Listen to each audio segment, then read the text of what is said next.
അഞ്ചാം ക്ലാസ് ഹിന്ദിയുടെ ആദ്യത്തെ ഭാഗമായ ഒരു കവിത ദുഭാഗി എന്ന് പറഞ്ഞ കവിത നമ്മൾ ഓൾറെഡി പറഞ്ഞു കഴിഞ്ഞു. ഫസ്റ്റ് പാർട്ടിൽ പറഞ്ഞിട്ടുണ്ടായിരുന്നു. സെക്കൻഡ് പാർട്ടിലെ ആക്ടിവിറ്റീസ് ആണ് നമ്മൾ നോക്കാൻ പോകുന്നത്. ഫസ്റ്റ് ആക്ടിവിറ്റി ആയിട്ട് പറഞ്ഞ എന്താണ്, രംഗ് ഭരെ. എന്താ രംഗ് ഭരെ എന്ന് വെച്ചാൽ, രംഗ് എന്ന് വെച്ചാൽ കളർ. കളർ നൽകുക. നമുക്ക് ആ ഒരു പിക്ചർ കണ്ടാൽ തന്നെ നമുക്ക് മനസ്സിലാവും, വായിക്കാനൊന്നും കിട്ടണമെന്നില്ല, അത് കണ്ടപ്പോൾ തന്നെ നമുക്ക് മനസ്സിലാക്കാം ഇത് കളർ കൊടുക്കേണ്ടതാണ്. അപ്പൊ അവിടെ കുറെ കളറുകൾ കൊടുത്തിട്ടുണ്ട്, നമുക്ക് അതൊന്ന് വായിച്ചു നോക്കാം. ആദ്യത്തെ നമുക്കറിയാം ചുവപ്പ് കളറാണ്. ചുവപ്പിനെ ഹിന്ദിയിൽ പറയുന്നത് ലാൽ. ലാൽ. രണ്ടാമത്തത് പച്ച. പച്ച കളറിനെ പറയുന്ന പേര് ഹര.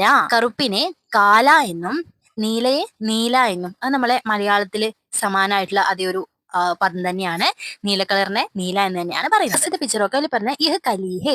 ഇഹ കലീഹെ എന്ന് വെച്ചാൽ എന്താണ്, നമ്മൾ ഹിന്ദിയില് ഇതാണ് അല്ലെങ്കിൽ അതാണ് എന്നൊക്കെ പറയാൻ വേണ്ടി ഇവിടെ ഇതാണ് എന്ന ഇതിലാണ് സൂചിപ്പിക്കുന്നത് എന്ന് പറയാൻ വേണ്ടി നമ്മൾ യൂസ് ചെയ്യുന്ന വാക്കാണ് യഹ് ഹേ എന്ന് പറയുന്നത്. അപ്പൊ ഇവിടെ പറയുന്നു യഹ് കലീഹെ, ഇതെന്താണ്, ഇത് മൊട്ടാണ്. അതുപോലെ യഹ് ചിട്ടിയാഹെ, ഇത് പക്ഷിയാണ് എന്ന് പറയുന്നത്. അപ്പൊ മുട്ടിന് അനുയോജ്യമായ ഒരു കളർ കൊടുക്കുക, പക്ഷിക്ക് നിങ്ങൾക്ക് ഇഷ്ടമുള്ള ഒരു പക്ഷിയുടെ കളർ കൊടുക്കാം. എന്റെ ഇതുപോലെ കൊടുത്താലും കൊള്ളാക്കണ്ട, എന്റെ മക്കൾക്കൊക്കെ നന്നായി കളർ കൊടുക്കാറിയാൻ ടീച്ചർക്ക് അറിയാം. അപ്പൊ എല്ലാവരും നന്നായി കളർ കൊടുത്ത് അതൊന്ന് ഫില്ല് ചെയ്യണം കേട്ടോ.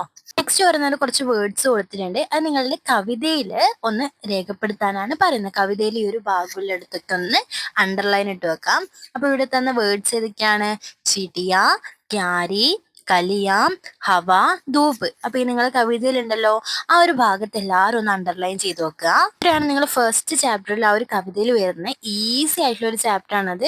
അപ്പൊ ഈസി ആയിട്ടുള്ള ആക്ടിവിറ്റീസും ആണ്, എല്ലാവരും നന്നായി വായിക്കുക. നെക്സ്റ്റ് ഞാൻ നിങ്ങൾക്ക് അഡീഷണൽ ആയിട്ട് കുറച്ച് വർക്ക് തരാണേ. നമ്മളെ ചാപ്റ്റർ ഒന്നും ഇല്ല, ഞാൻ എക്സ്ട്രാ നിങ്ങൾക്ക് തരുന്നത് നമ്പേഴ്സ് ആണ്. നമ്മൾ ഹിന്ദിയിലത്തെ നമ്പേഴ്സ് എഴുതാനും വായിക്കാനൊക്കെ പഠിക്കാൻ വേണ്ടിയിട്ട്. അപ്പൊ നമുക്ക് ഇംഗ്ലീഷിലും മലയാളത്തിലും ഒക്കെ 1 2 3 എഴുതാൻ, 1 2 എഴുതാനൊക്കെ അറിയാം. അപ്പൊ ഹിന്ദി എഴുതുന്ന സമയത്ത് നമുക്ക് എഴുതേണ്ട രീതി മാറും, അതുപോലെ അത് വായിക്കേണ്ടത് മാറും, ഇതൊക്കെ മാറും. അതാണ് ഞാൻ ഇപ്പൊ തന്നിട്ടുള്ളത്. അതിൽ ഒന്നാമത്തെ നോക്കിയേ, ഒന്നാമത്തെ നമ്മൾ ഫസ്റ്റ് 1 2 3 എന്നൊരു റൗണ്ടിലുള്ള ഇട്ടിട്ടുണ്ട്. അതിന് ശേഷം വേറെ റൗണ്ടിലുള്ള ഇട്ട് കണ്ടോ, ആ രീതിക്കാണ് നമ്മൾ ഹിന്ദിയിൽ 1 2 3 എഴുതേണ്ടത്. ഓക്കെ, അപ്പൊ അതേപോലെ പറയുന്നതും മാറ്റമുണ്ട്. നമുക്ക് ഓരോന്നും നോക്കി നോക്കാം. ഒന്നിന് നമ്മൾ ഹിന്ദിയിൽ പറയുന്ന പേരാണ് ഏക്ക്. ഒന്നിനെ ഹിന്ദിയിൽ നമ്മൾ പറയും ഏക്ക്. അതുപോലെ രണ്ടിനെ പറയുന്നത് ദോ എന്ന് പറയും. മൂന്നിനെ തീൻ എന്ന് പറയും. നാലിനെ ചാർ എന്ന് പറയും. അഞ്ചിന് പറയുന്ന പേരാണ് പാഞ്ച്. 6 ചഹ്. 7 സാത്ത്. 8 ആട്ട്. 9 നൗ.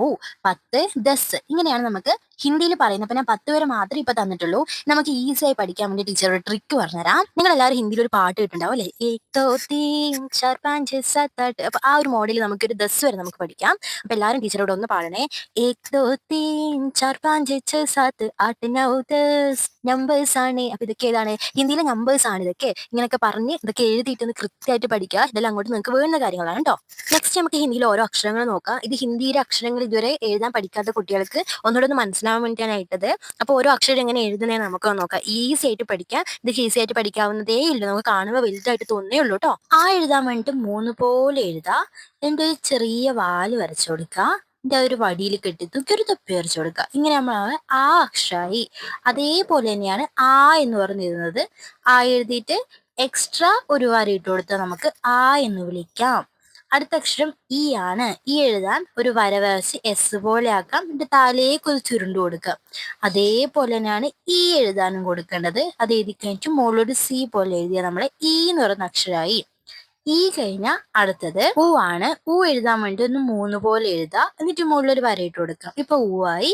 അതേപോലെ തന്നെ 3 പോലെ ഇതൊരു വരയിട്ട് കൊടുക്കാം. പിന്നെ സൈഡിലത്തെ അങ്ങനത്തെ ഒരു ചിഹ്നം കൂടി ഇട്ടാൽ ഊ എന്നായി.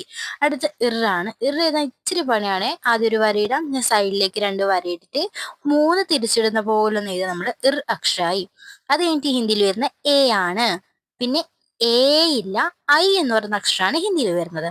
അത് കഴിഞ്ഞതിന് ശേഷം ഓ എന്ന അക്ഷരം. ഓ എഴുതുന്ന നമ്മളെ ആദ്യം ആ എഴുതിയ പോലെ നീട്ടി ഒരു വരയിട്ട് മുകളിലേക്ക് ഒരു വര എക്സ്ട്രാ ഇട്ട് കൊടുക്കണം. അതേപോലെ തന്നെയാണ് ഔ എഴുതുമ്പോഴും ഓ എന്നില്ല, ഓ കഴിഞ്ഞ് ഔ ആണ്. നെക്സ്റ്റ് ആ എഴുതാൻ വേണ്ടിയിട്ട് നമ്മൾ ഫസ്റ്റ് എഴുതിയ പോലെ തന്നെ ആ എഴുതാം. എന്നിട്ട് ആദ്യം ഒരു കുത്തിടാം, പിന്നെ വീണ്ടും ഒരു ആ എഴുതാം, പിന്നെ 2 കുത്തിടാം. അപ്പൊ ആയി മാറി.